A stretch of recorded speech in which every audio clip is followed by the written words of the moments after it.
Voy a hablar de la ayuda de España a la independencia de Estados Unidos de manera algo resumida, pero que sea,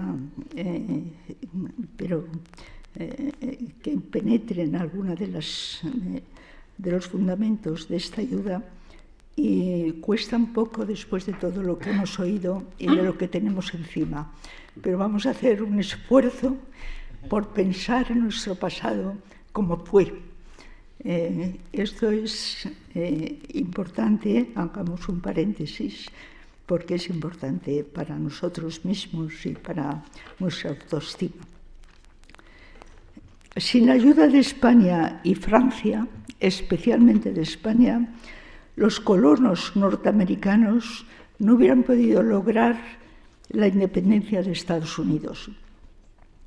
Frente al poder de Gran Bretaña, mientras Lafayette sigue figurando como un héroe de esa independencia, la decisiva ayuda de España ha permanecido invisibilizada a partir más o menos de la muerte de George Washington, que fue un gran amigo de España, amigo de los españoles, y agradecido, y fue siempre agradecido, al importante apoyo español que otros olvidaron.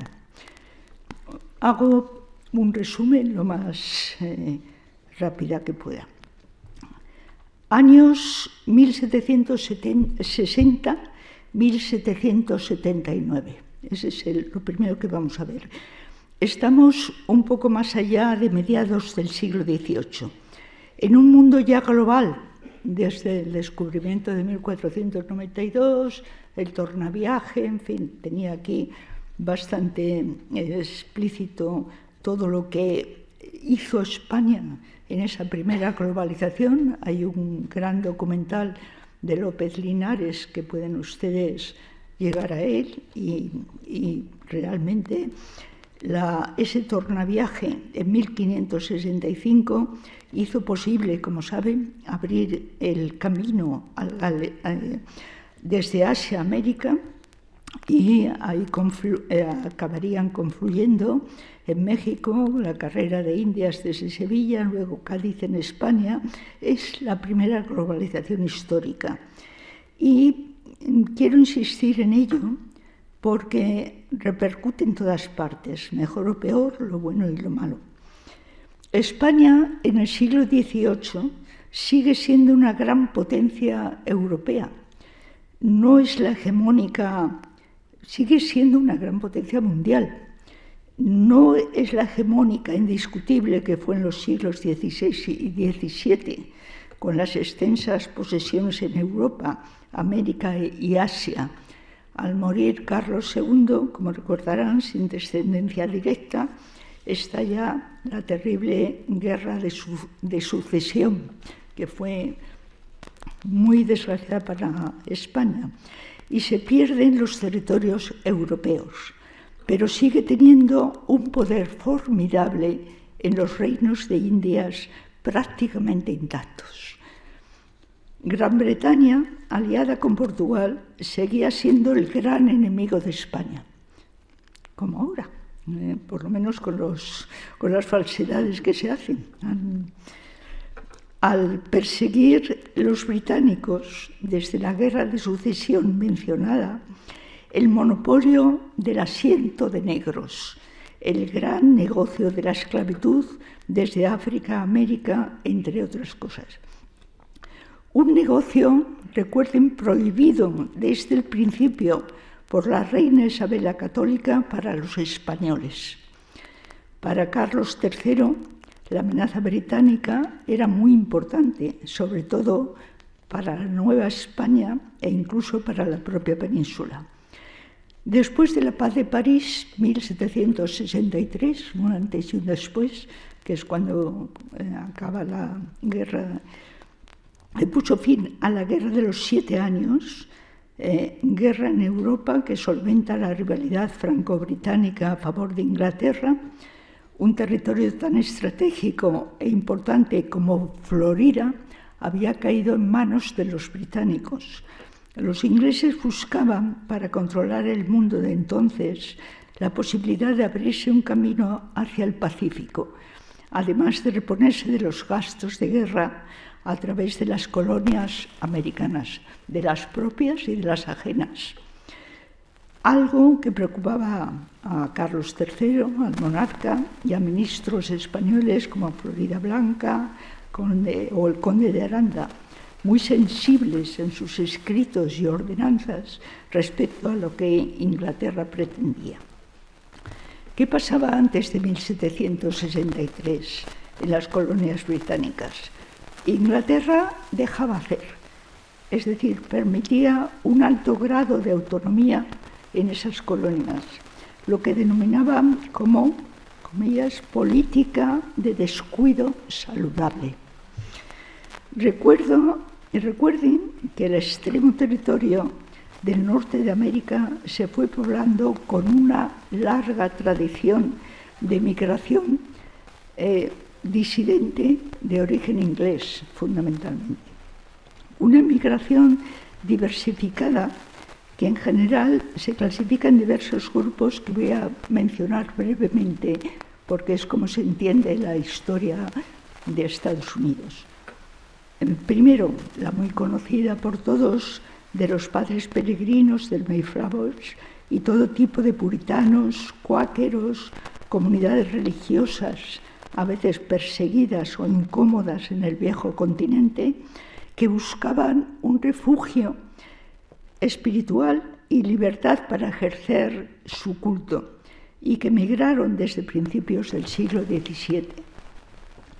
La muy conocida, como decía, de los padres peregrinos llegó a Norteamérica en 1620 y tocó tierra en Cabo Bacalao. Es interesante, fíjense el nombre ya, Cabo Bacalao. Es interesante recordar que antes de desembarcar, los 41 pasajeros se comprometieron a una convivencia reglada por sus creencias, creando una pequeña república soberana. Una república soberana aislada durante al menos duró medio siglo, aunque nominalmente aceptaban estar bajo el poder real. Pero no todos los que siguieron, grupos puritanos y a veces muy rígidos o fanáticos, siguieron esa pauta. Hubo tiranías, autocracias, rupturas interiores en muchas de aquellas comunidades. Yo tuve una posibilidad, estuve unos meses en investigación en el norte, casi con Canadá, donde se habían creado estas comunidades, colonias variadas, pero mejores o peores, con la misma filosofía política puritana. El trasfondo puritano, que será profundo en la historia de Estados Unidos, si bien con muchas variantes. Por ejemplo, no tienen nada que ver los niveladores ingleses que fundaron una colonia totalmente tolerante, basada en el amor a todos los seres humanos, etc., con otros que se convirtieron en tiranías, pero sí merece la pena. Es decir, la de los niveladores fue absolutamente excepcional, pero merece la pena recordar en general toda esa disciplina moral que mejor o peor pudo ir creando una sociedad políticamente ordenada sobre un territorio inmenso, sin ejército ni administración central. Luego hubo, además de estos puritanos por oleadas, una importante oleada de exiliados de los acontecimientos revolucionarios a partir de 1688. Un tercer grupo es el asentamiento en Norteamérica de delincuentes comunes o condenados políticos que tenían la opción de emigrar para no ser encarcelados o ejecutados en Inglaterra, en Gran Bretaña. Y, por supuesto, todo tipo de mercaderes y aventureros. Me parece importante recordar estos precedentes para poder visualizar las diferencias radicales con todo lo que supuso la formación de la monarquía hispánica, los distintos orígenes y las distintas políticas de lo que era el Imperio Británico frente al especial tejido institucional de la monarquía católica de América. Nada que ver. Después de 1763 todo cambia.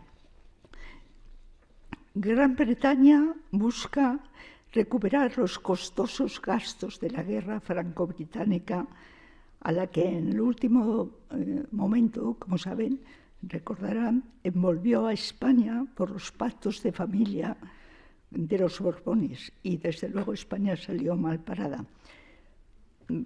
Pero los ingleses, cuando acaba la guerra, lo intentan pagar, recuperar esos gastos que han tenido enormes para poder vencer a los Borbones en Europa. Intentan a través de nuevos impuestos en las colonias americanas. La resistencia de los colonos norteamericanos fue total. Se consideraban vasallos del rey, pero no de la nación inglesa ni del Parlamento inglés. Es algo importante. Son conocidos los disturbios por todos que estallan desde el principio contra las leyes británicas sobre el té, que favorecían a la Compañía de las Indias Occidentales, en detrimento de los norteamericanos.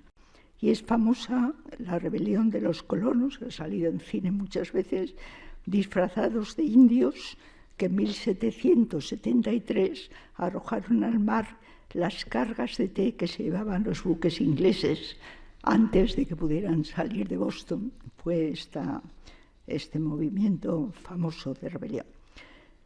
La reacción del Parlamento en Inglaterra, en Gran Bretaña, fue durísima, y eso motivó en Norteamérica el primer Congreso de Filadelfia en 1774 de las distintas colonias, y ya en el segundo Congreso de 1775 las colonias, faltaba en ese momento de Georgia para que fueran las 13 colonias, pero ya en el siguiente Congreso estaban las 13, decidieron separarse de Gran Bretaña. Como es sabido, basándose en las ideas y valores políticos de Locke, de Montesquieu, desde luego, y demás pensadores liberales, redactaron esa impecable Declaración de Independencia de 1776, precisamente, a la que volveremos luego, que Jefferson proclamó, en el que por derecho todos deben ser libres e independientes. Era una declaración de guerra de esa excelente playa de hombres de la Revolución, que eligieron como comandante en jefe para organizar un ejército contra Inglaterra a George Washington. Ayuda de España. Desde el primer momento, la ayuda de España a los colonos fue decisiva, aunque la declaración de guerra de Carlos III a Inglaterra no se produjo, por motivos políticos, hasta 1779, pero desde 1770, incluso antes, porque todo el bagaje militar, luego hablaremos de ello, a partir de la declaración de guerra fue todavía mayor, pero lo importante fue que desde 1770 España estuvo ayudando clandestinamente, porque no se declaraba, a Estados Unidos.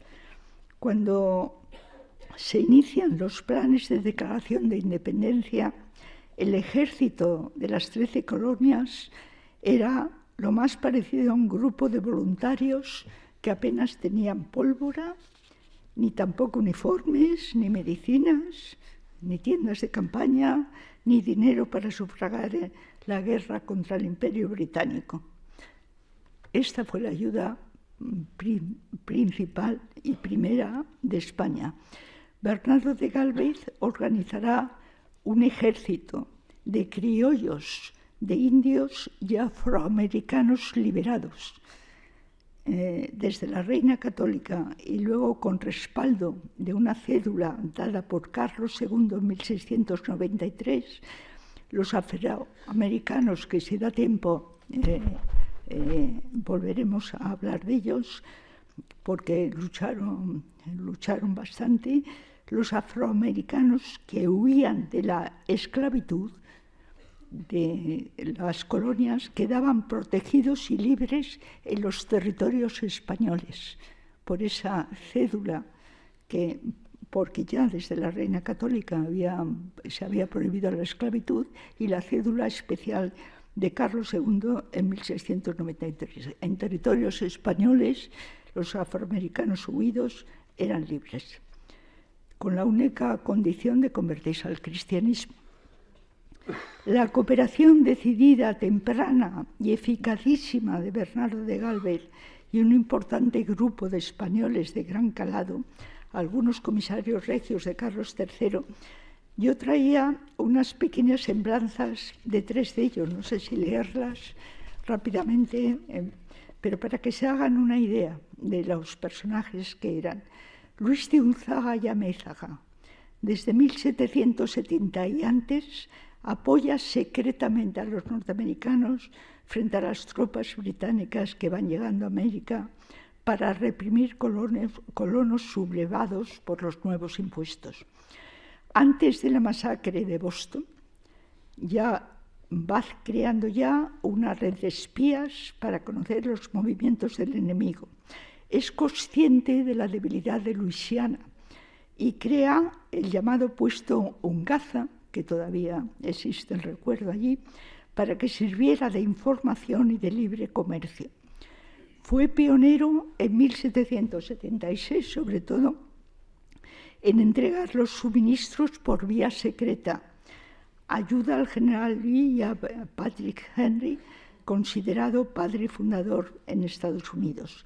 En 1782, Unzaga fue nombrado capitán general de Cuba, punto clave y privilegiado, donde sigue con ayudas militares y toneladas de suministro al ejército de operaciones que llevaban Ezpeleta y Gálvez por distintos sitios. Sus planes de bloqueo del puerto de Yorktown, la última batalla, la voy a mencionar varias veces, fue decisiva para ganarla, aunque el ejército español no estuviera en el centro de la batalla. Lo veremos por qué. Tras 45 años en el continente americano al servicio de la corona española, Unzaga regresa a España, a su Málaga natal, dejando en Nueva España a su cuñado Gálvez y en la Embajada de España en Estados Unidos, ya en una Estados Unidos libre, a Gardoqui, su primo. Este Diego de Gardoqui, merece la pena recordarle, comerciante bilbaíno, amigo personal, hay muchos aragoneses también, pero no los puedo mencionar a todos. Pero el Diego de Gardoqui era mi amigo personal de Washington, al que acompaña a su lado en el acto de posesión como presidente ya en 1789. Fue el primer embajador español en Estados Unidos, participó también en los suministros clandestinos y luego en el triunfo de la batalla de Saratoga, entre otras. Asimismo, forma parte de casi todas, ¿no? De Pensacola, de Yorktown, etc. Juan de Miralles es el tercero que quería mencionar. Era uno de los comerciantes cubanos con mayor éxito empresarial. Dominaba el inglés y el francés y tenía buenos contactos transatlánticos. Dadas sus indudables capacidades y lealtad a España, Miralles recibió instrucciones para establecer contactos informales con el Congreso Continental como comisario regio de Carlos III. Su papel fue decisivo en la canalización de la ayuda española en los años de clandestinidad y en los posteriores. Luego, en el 78, llegó a Filadelfia, fue muy bien recibido por el Congreso, pronto se hizo amigo de George Washington, creó varias rutas comerciales para los suministros al ejército continental, fue uno de los grandes prestamistas a través de sus empresas y también un buen espía para transmitir informes secretos a La Habana con noticias de la situación de las 13 colonias. Fue inteligente mediador para defender los intereses de España frente al expansionismo estadounidense, logrando evitar que se prosiguiera con el plan de atacar la Florida sin participación española. La Florida había caído, como saben, como me parece que mencioné, en manos de los británicos. Y por lo tanto la titularidad correspondía sobre todo a la parte española. Por eso Miralles defendió. Falleció muy pronto este gran personaje, en 1780, de neumonía. Fue cuidado por Washington y su mujer Martha en la casa del futuro presidente. Su entierro fue el primer funeral con honores militares a un extranjero, un acontecimiento al que acudieron todos los representantes del Congreso. Es decir, ese agradecimiento de George Washington se basa también en los amigos personales. No conoció a Carlos III ni a Bernardo de Gálvez, pero reconoció siempre, el único que lo agradeció durante hasta que murió, la ayuda de España. Y hay algunos otros personajes, más de 30, en fin, que son verdaderamente impresionantes y que merecería la pena seguir su pista. Tienen ustedes el portal de Historia Hispánica, donde están los de todos. Bien, decía que desde el primer momento la ayuda a los colonos fue decisiva. Cuando se inicia, ya dije, la situación del ejército, que era, y por lo tanto fue un largo auxilio clandestino esbozado a través de importantes intermediarios en unas operaciones arriesgadas y tempranas, que naturalmente continúan abiertamente ya cuando España hace la declaración de guerra a Gran Bretaña en 1779. Esbozo alguna de estas ayudas principales. Primero, fondos, dinero, préstamos. En total se calcula que Carlos III y Luis XVI, que también ayudó, pero no tanto, pero entre los dos proporcionaron a los rebeldes cerca de 30 billones, con B, billones de dólares al precio de hoy. España, concretamente, además del entramado secreto como con empresas fantasma y red de comerciantes internacionales, Unzaga, esos que he mencionado, Miralles, Gardoqui, etc., hay que recordar que parte de los fondos que llegaron a financiar la Revolución Americana se recaudaron en forma de impuestos en los territorios españoles que hoy son Texas, Nuevo México, Arizona, California, Cuba, Venezuela, México, Costa Rica. En la Alta California se pidió a cada soldado 2 pesos el pago de una semana para ayudar a los gastos de guerra contra Inglaterra. El esfuerzo fue enorme. Otro apartado, fondos, dinero, préstamos. Segundo, población, soldados, armas. Además de la contribución de estos territorios que hemos visto al conflicto, fue aún mayor. Las vidas se perdieron 1/4 de su población en el campo de batalla. Y aparte del citado ejército que organizó Bernardo de Gálvez en 1777, como dije antes, siendo gobernador de Luisiana, con criollos indios, no muy partidarios de la independencia, y esos afroamericanos liberados, que tienen mucha importancia, el gran estratega que fue Gálvez diseñó desde el principio ese sistema clandestino de abastecimiento de armas y suministros a los rebeldes. Un buque mercante navegando hacia el norte del Mississippi, es como para una novela, una película, pero fue así, navegando hacia el norte del Mississippi bajo bandera española y tripulación española, cargado, el primero de todos, fue cargado con 10.000 libras de pólvora y acabó llegando al centro de los rebeldes. Este suministro hizo posible la derrota de los ingleses a manos de los norteamericanos. La asistencia de Gálvez incluía un préstamo a los americanos en aquel momento de aproximadamente, aparte de las cifras que he dado, aparte de $75.000. Todo ello aprobado secretamente por la Corte española, y se calcula que el 90% de todas las armas fueron suministradas por esta vía española del barco por el Mississippi. Otras ayudas importantes, porque no llevaban solamente munición y pólvora, llevaban también ropas, medicinas, uniformes, tiendas de campaña, mantas españolas. Se cuenta que las mantas que utilizaba el ejército del general Washington procedían de España, seguramente eran zamoranas. Sin esta ayuda española hubiera sido difícil lograr la independencia y vencer a los ingleses.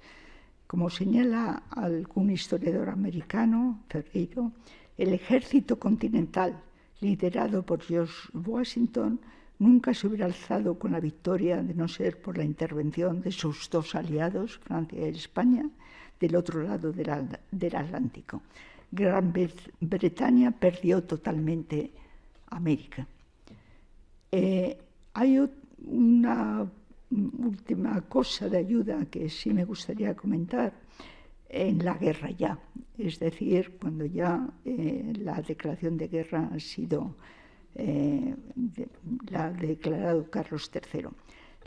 Pero ya desde el principio las batallas ganadas a los ingleses en Saratoga 1777, Mobile 80, Pensacola 1781 tienen nombres españoles con Bernardo de Gálvez a la cabeza y la creación de un frente occidental que impidió el triunfo de los ingleses, especialmente la última y definitiva batalla que fue Yorktown.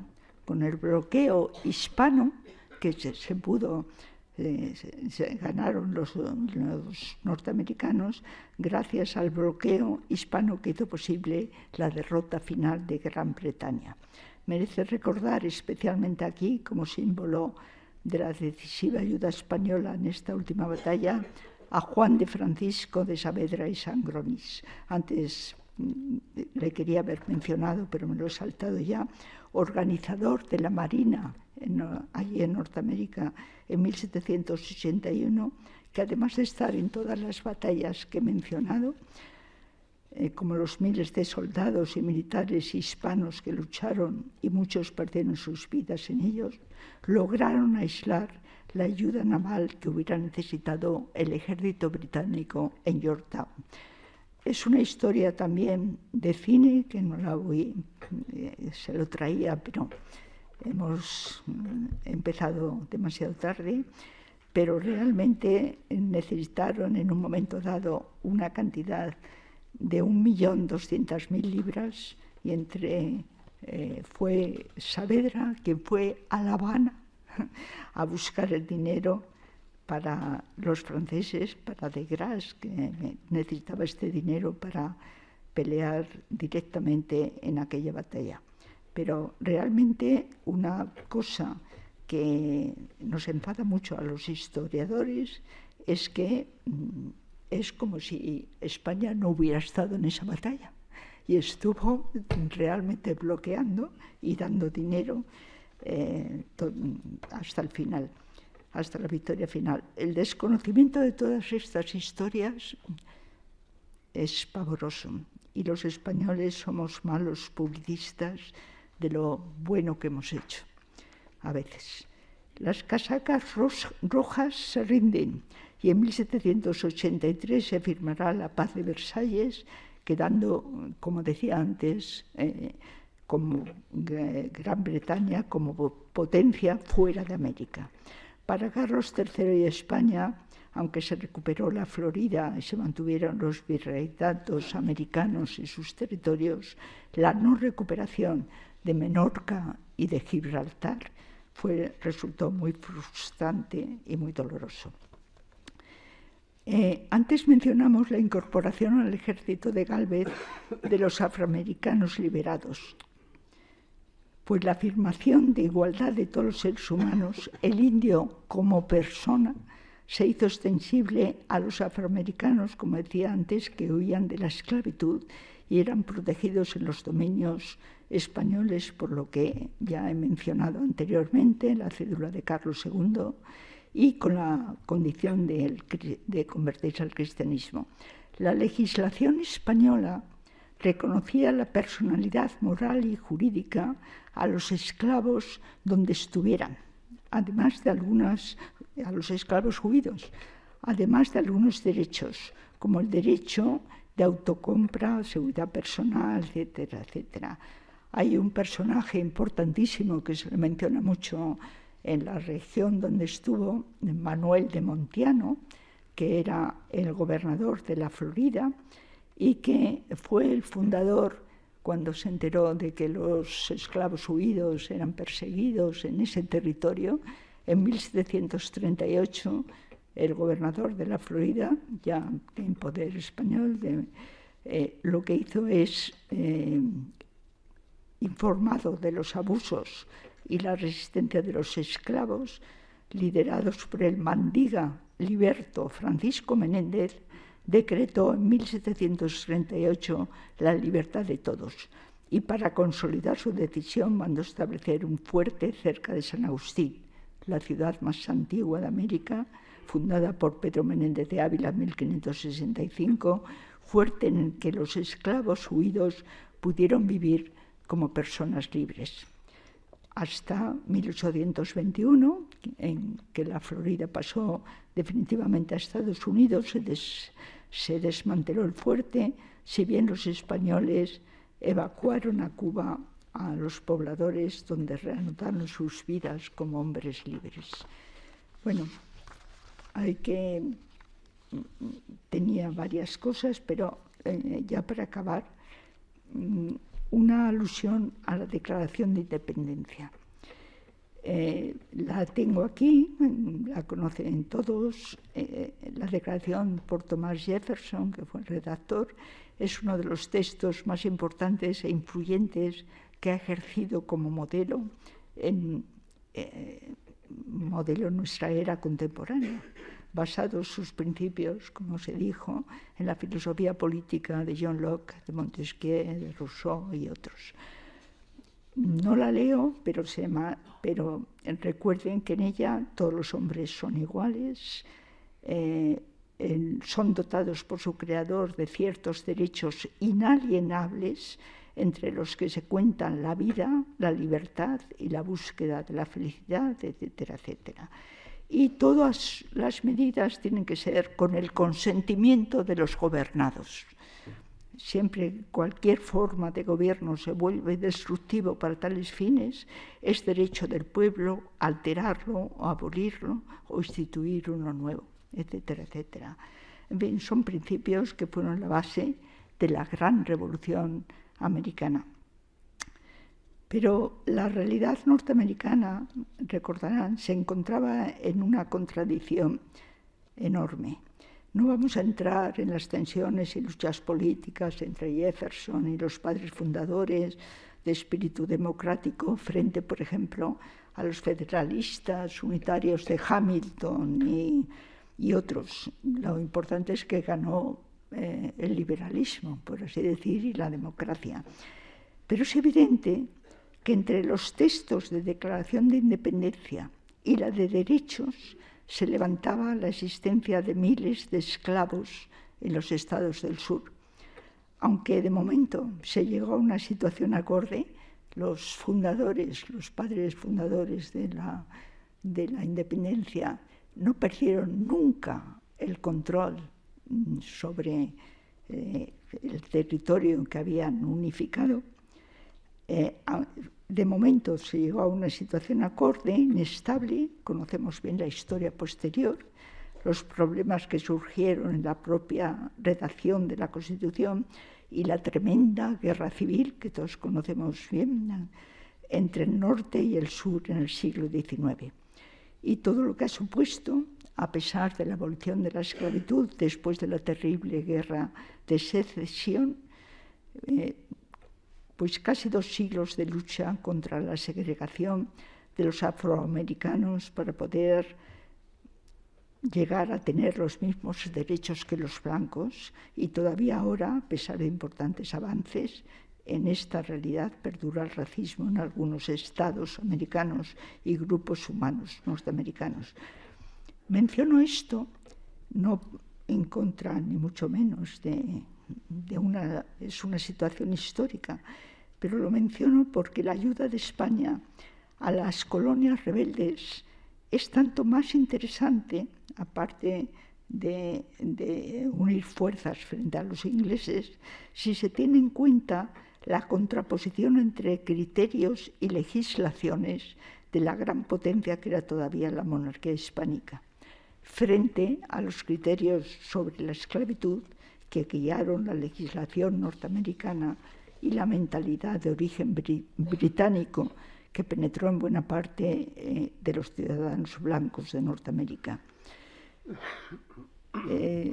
Valores y legislaciones que se relacionan con humanos, con negros e indios, y su consideración como tales.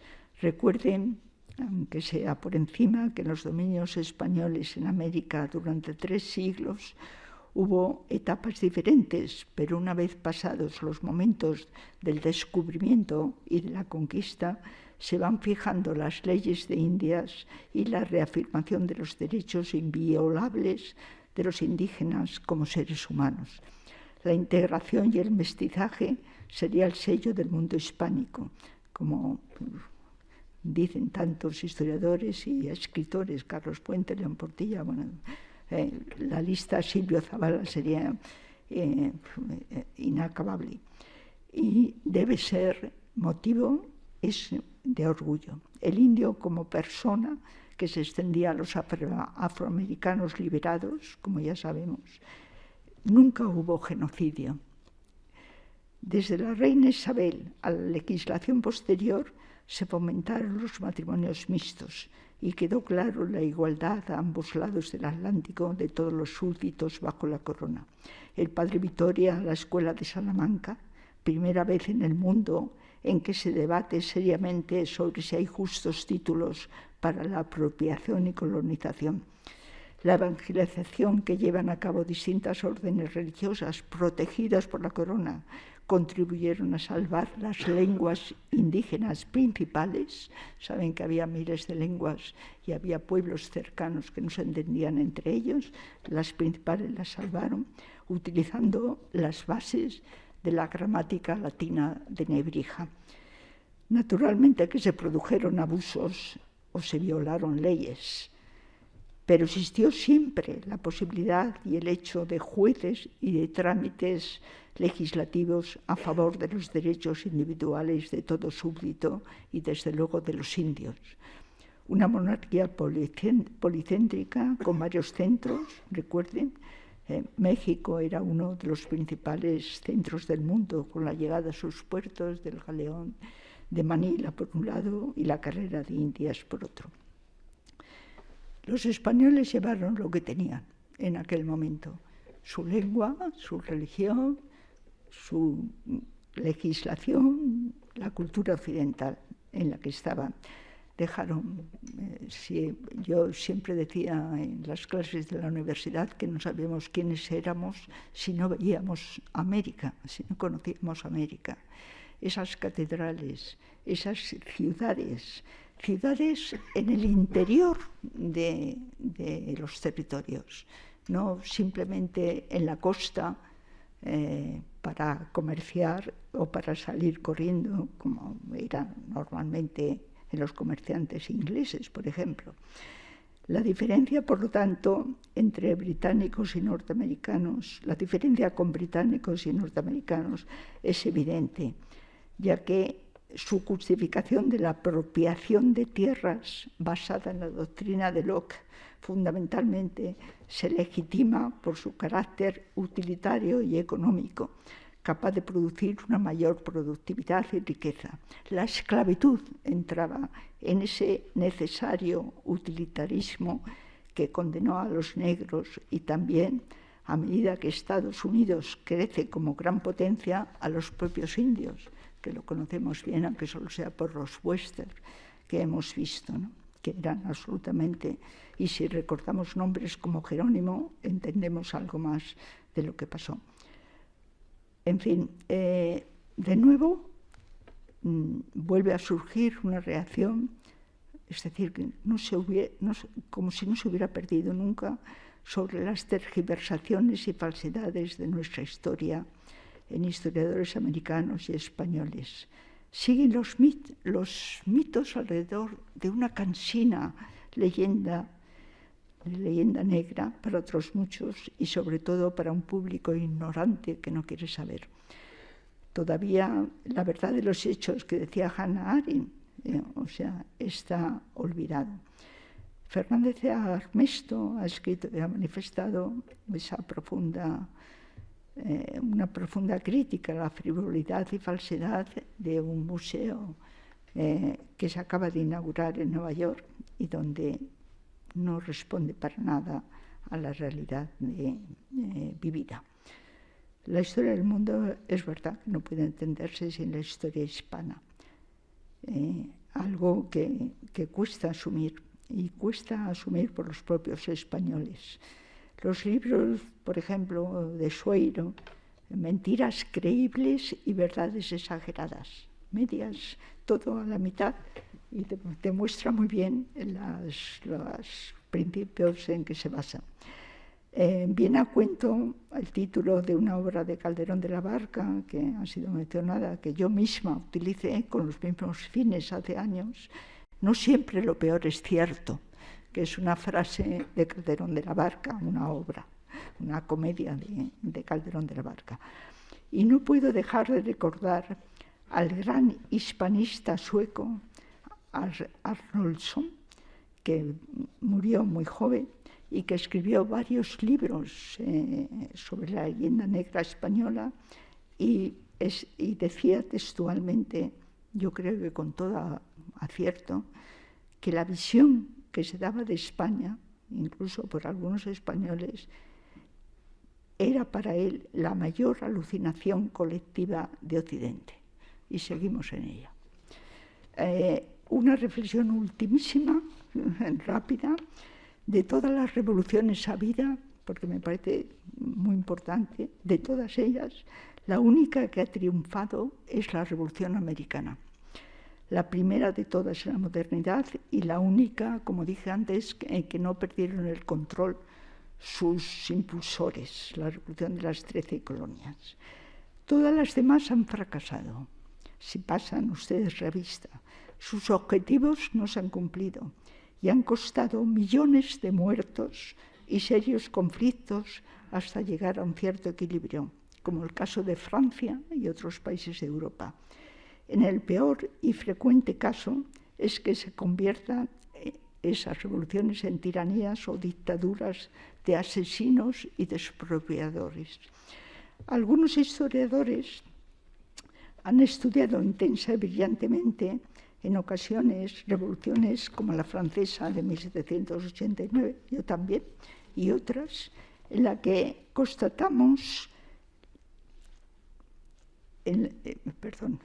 a diferencia de los americanos, que los dirigentes originarios o impulsores acaban perdiendo el control, siendo una y otra vez sobrepasados por lo que llaman los historiadores masas desesperadas, recuerden la Revolución Francesa, y acabó en un emperador, Napoleón, o acaban en tiranías o dictaduras o caos y hundimiento definitivo manipuladas por demagogos o gente oportunista.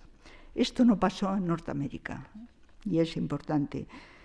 Quizá ocurría que no había masas desesperadas, porque los posibles sujetos de esas masas eran esclavos fuertemente dominados. libres efectivamente después de la Guerra Civil de mediados del siglo XIX, ya mencionado, pero segregados durante casi otro siglo. Cabría pensar, y esto es una opinión personal o una pregunta personal, cabría pensar que el populismo de Trump, el integrismo de zonas de ciudadanos blancos en este momento, la facilidad de la tenencia de armas y su utilización en escuelas o en población, la descomposición de la segregación y la salida de los negros, sino de la pobreza, al menos de la miseria, la formación de élites negras, por primera vez, diferentes de las organizaciones de los años revolucionarios de los 60 y 70, y una cierta mistura que hay de unos y otros según los estados, la creciente desigualdad mundial y regional, todo ello pudiera desembocar en esas masas desesperadas en donde la irracionalidad y la venganza se multiplique. Quizá esto podía unirse a lo que hemos oído esta tarde aquí, cómo hemos llegado a esto, cómo estamos en esto. En fin, la historia nos enseña que nada está previsto y permanece siempre abierta para lo mejor y lo peor. Intentemos luchar por lo mejor. Muchas gracias.